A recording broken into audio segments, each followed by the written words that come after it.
So that's it. Christmas is in the air. Let's try to show some love and then touch lives positively in your community. Okay, let's talk some sports now. Abukola, let's begin with Taekwondo. So much coming out of the Taekwondo Federation, and truth is, it shouldn't be this time that we're getting ready for the 2016 Rio Olympics.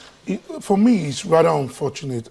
Just a few weeks ago, on the 12th? I was at the Testing Balogun Sports Complex where I saw a huge crowd watching what was described as a league or a club event on Taekwondo.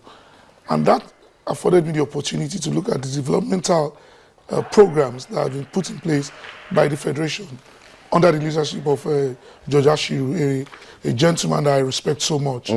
For me, my advice is very simple. I'm happy the ministry has come out quickly to say we do not have a hand in all of this and we do not support the impeachment of anybody. But they didn't say they don't support, they said they're not aware. By inference, if the ministry is not aware, who is going to stamp or support the impeachment of Judge Ashiru?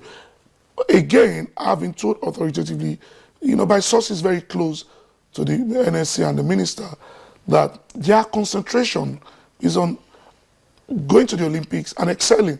And that should be the concentration of all involved in sports development in this country, because we have less than 7 months to the Olympics. Bringing this internal wrangling due to selfish interest would not augur well for anybody. I just want to appeal to all the orcs involved in this Taekwondo. Funny enough, Taekwondo has always had this problem. You remember my boss, the former governor of Ogun State, Otuba Gbenga Daniel, was the president, and I was the commissioner for sport in Ogun State then. I saw a lot of these internal wranglings in Taekwondo. But somewhere along the line, Judge Ashiru has been able to bring sanity to the fold. I want to appeal to Chukwume region and all the other orcs involved to please, because I heard him on the radio and TV the other day talking about this problem. Obviously taking sides with one of the sides. He should also show leadership by supporting the development of this sport that he so much loved and his father loved so much while he was alive, and ensure that things are done in a very matured manner. Okay, some pictures are from the last edition of the Korean Ambassador Taekwondo Championship. Judge Ashiru on your screens there, and then the DG of the Lagos Sports Commission, Deji Tinubu, the Minister of Sports, Barrister Solomon Dalong, representatives from the Taekwondo Korea Cultural Center, and the lady that is, should I say, in between all of these talks now, Margaret Elizabeth Binga, former African champion in Taekwondo. Until she was announced president by the aggrieved guys from the Federation, she was in charge of the refereeing for the Federation. A lovely lady, knows Taekwondo also big time, but what we're saying is, we don't want this at the moment. Yes, if somebody wants to be impeached, let's do it the right way. If we're having a new president, the new president comes and gets into the business. Austin, do you know what is also very unique about Taekwondo? I've noticed that every person that has superintended over Taekwondo played the sport with so much passion. From the lady you spoke about to Judge Ashiru to Chukwume It brings a lot of discipline and it gets you so passionate. Absolutely. And I did not see any sign of whispers or of arguments or quarrel while I was there watching the Korean championship. You wouldn't know.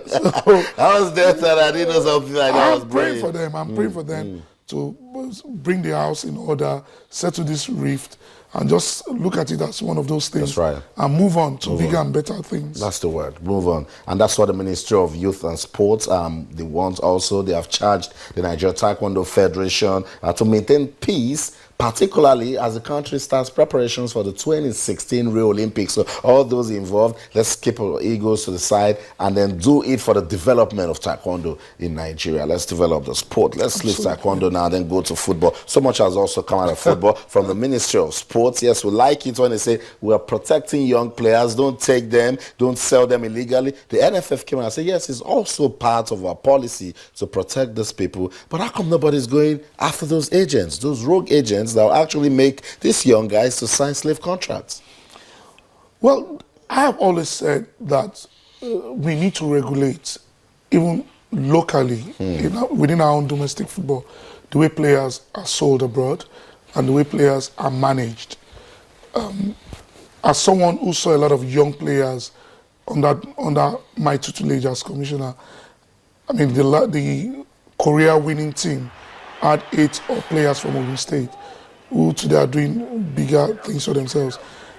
The thing for us, and I thank Tony Rafua for this, the thing for us was compulsory management and supervision of these players, not allowing these players to go sign their life away to anybody. And I feel Amajipini has his hands on this from the things he's been saying. That's right. And I have no doubt that in looking at the bigger picture of what the NFF are talking about, the way forward to a proper regulation, governing our players are sent abroad is here to stay. There's light at the end of the tunnel. Having said that, Austin, I am a strong believer of sports being a veritable tool of empowerment. Okay. So I have nothing against young players going abroad from whatever age that their unique talents would have created opportunity for them. That's right. Look at Kelechi Iheanacho. Whether you like it or not, the way of life of that family has changed completely. That's right. But in doing that, let it be for the player first. Because that's his career. Yes, football is a business, sports right. is business, but let it be for the player first.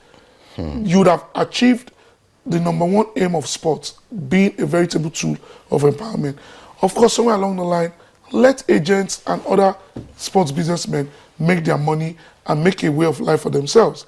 But do not, as a matter of moral principle, betray the trust given to you by young players and their parents who know next to nothing about these transfers. That's right. That's right.